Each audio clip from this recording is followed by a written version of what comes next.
Hey guys, Jeffrey's here, and welcome to episode 6 of my PES career, PES 2013, as Jeffrey's United. So yeah, we've had a slow start to the season, let's say. 1-1 draw in the first game. You see here, I put the game's times down to 5 minutes, and the reason I do that is as much as I want the games to be long, I also want them to be able to fit a whole match into one video. As you know, I try to keep my videos as short as physically possible. So 5-minute halves, that's 10-minute match, a little bit of talking before and after, you know, nice short video. Some people might still say that's a bit too long. Can't really do much about that, to be honest. I like 10-minute matches. I think 10 minutes is the shortest you can get on this game anyway, so sorry about that, I suppose.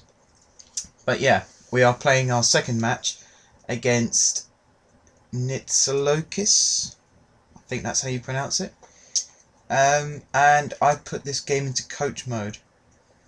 I've gone into this before in previous videos. The reason I put it in coach mode is it gives me a chance to watch the game, not have to worry about playing it the whole time. You know, I just find it more fun. It's not just me attacking the whole time. You see my team on the back foot. Brings a bit more realism into the game. So yeah, I enjoy coach mode. I do like playing as well, don't get me wrong. It's not like I just put the controller down and sit back and watch my team win the league. That's not how I roll at all. I do like to get involved. I do like to make as much of the games as I can. I do like to play the games. The reason I do it in coach mode though is if I do play the games, I find I end up shooting a lot from distance, trying to score good looking goals. And it becomes very unrealistic. Every time I get the ball I shoot, even if it's from the halfway line, as I'm sure you've noticed from some of the games I've played already.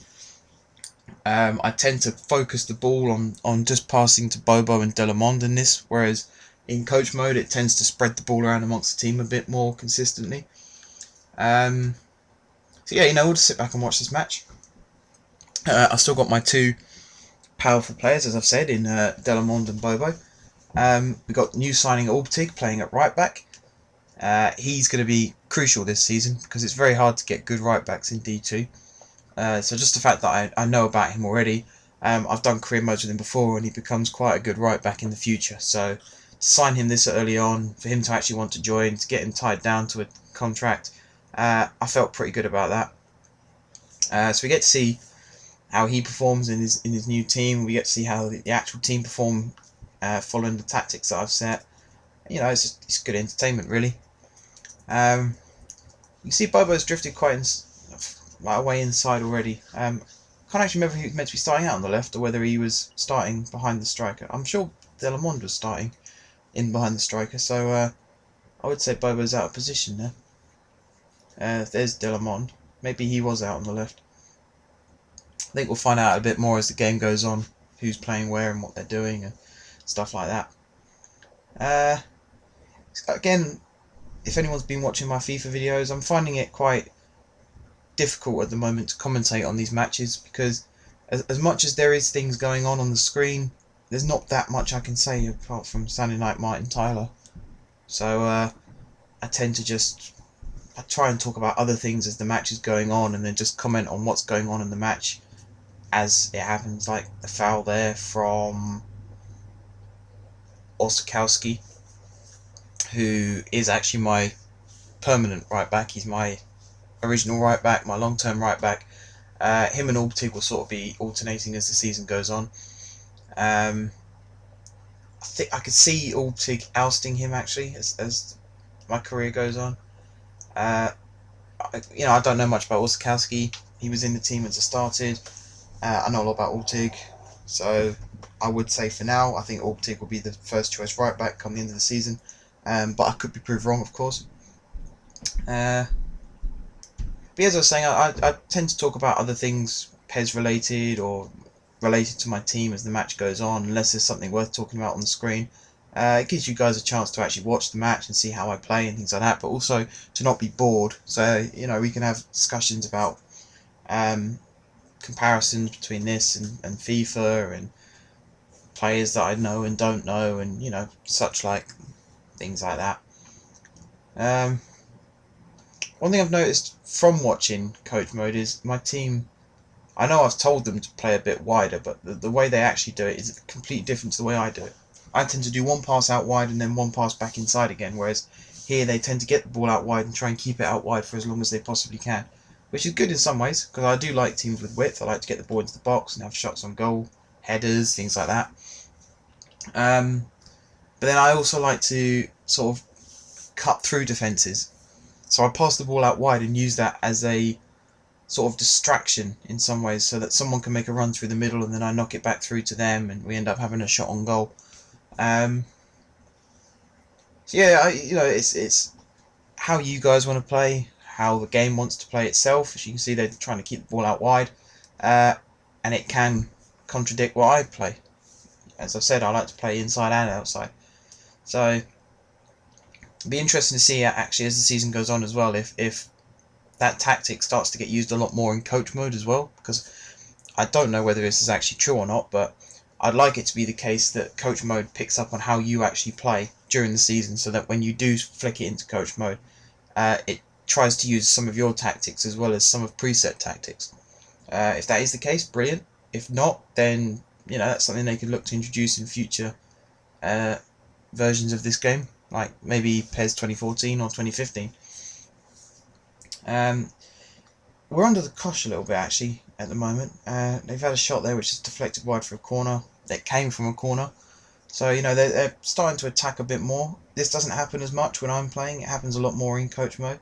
Again, in terms of if you are a Jeffreys United fan, that might be a bit worrying to see that happen. If you're a football fan and you're a neutral in this respect, you kind of enjoy that because you want to see teams attacking from both sides, not just one-sided. So you see you've got 2 shots, 2 on target. They've got 2 shots, 1 on target. We both commit the same number of fouls. Possession is pretty even, although they seem to have the majority of it at the moment.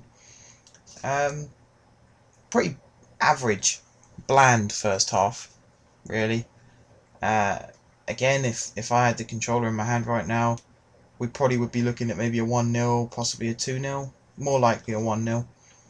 But then, you don't always win every game by a huge amount. You don't always win every game. Chelsea managed to win the league with 1-0 wins, so that could be something I end up having to do. We very nearly saw the own goal of the season there. Great diving header, very nearly beat his own goalkeeper. Sadly for me though, gladly for him, it didn't quite make it. Let's see what have we got here. You see how Delamond and Bobo, they really do hang around the box, even when in coach mode. They are always around the box. They're always looking to get the ball, always looking to shoot when they get the ball. They're the only 2 players on my team really who hit it from distance. And again, that's a tactic I like seeing on this game. The fact that they have recognised that. Those are my 2 attacking players, and they tend to try and put as many attacks as possible through them. They do sometimes go down the right hand side instead of the left where Bobo plays, and they do sometimes avoid Delamond if they can. Drusen gets the ball a lot more in coach mode as well. But then when I do play the myself and I put balls into the box, it is Drusen who's on the end of them. So again, it's just open to whatever tactic you've got set and how the game decides to play, I suppose. Talking about Drusen, I was saying about Alptig being my first choice right back. I'm pretty certain at this point that Drusen will be my first choice striker for the entirety of the season. He just as an all-round striker, he scored, I believe, in pre-season. He's got pretty good stats for a player of his age. He seems to be a good all-rounder when it comes to being a striker. He can win headers, he's got a bit of pace, he can pass the ball, he's got good shot accuracy. He's got all the basic things that you want a striker to have, and he also has that, he drops deep for the ball. He knows when to get out of Bobo's way, or he knows when to get out of Delamond's way. He links up with those 2 really well as well. Those 2 and Drusen form quite an attacking triangle. It's a bit of a lopsided triangle, admittedly, since it points out to the left where Bobo plays. But just having those 3 sort of working off each other, that's a manager's dream in some ways, to have 3 attacking players like that who can all sort of replace each other. If one moves into the middle, one moves out wide, sort of thing. They get the ball to each other, they have a good understanding amongst themselves. you know, goals will come because of that, which is fantastic. That's exactly what you want to see in any team, really, is attacking players who get on with each other and they end up scoring lots of goals, and there's no real competition amongst them as to who's scoring the goals. They're all scoring, is the result of that. So yeah, it's promising. You see, you know, this is only the second game of the season. You've already seen early signs that we've got good players in every position. We've got 3 good goalkeepers. We've got good players across the back. Nuhai coming in at centre back. You know, he's 17 years old and he's basically a first choice centre back already because he just has the setup. I know he's come through the youth academy, and there might be a little bit about the youth academy producing extra good players at the start to help you out a little bit, but he's a really good centre back. He's quick. He has got a good strike on him, as I think you see in later videos. He's a bit like a Gary Cahill sort of centre back. So you know, he's tall. He can win headers. He's strong, but then he's also got a little bit of pace on him. And if you lay the ball off to him on the edge of the box, he can put it in the roof of the net. So you know, he's another little dynamic that the team can have if things aren't quite going to plan A. You can switch to plan B, plan C, plan D, and as many plans as you need. You've got the players who can actually fit the mould for that. So, you know, plan A for me is work the ball to the flanks and then get the ball in. Plan B would be just long ball and have someone like Delamond or Bobo win it, and the other one of them two run onto it behind. Plan C could be perhaps just working the ball through the middle. Pass, pass, pass. Tick-a-tacker like Barcelona. These are plans that are going to have to be implemented soon because, you know, there's a 0-0 draw there. 1-1 draw in the first game. But Jeffreys United haven't had a very good start to the season. 2 points after 2 games. Okay, we have got points on the board. We're not bottom of the table. But with the squad I've got, especially with the dynamic duo, as I think I'm going to call them now, you'd expect more. You'd expect at least a goal, even if it was a score draw. But it's not. It's a goalless draw. So something has to change there. You know, we're playing in coach mode. That could be it. If I had the control in my hands, we could end up winning. Yeah, we'll have to see what happens in the next match, guys. Because, you know, something needs to change. I need to start winning matches. Otherwise, no one's going to be watching my videos. So yeah, until next time, guys, I will see you soon.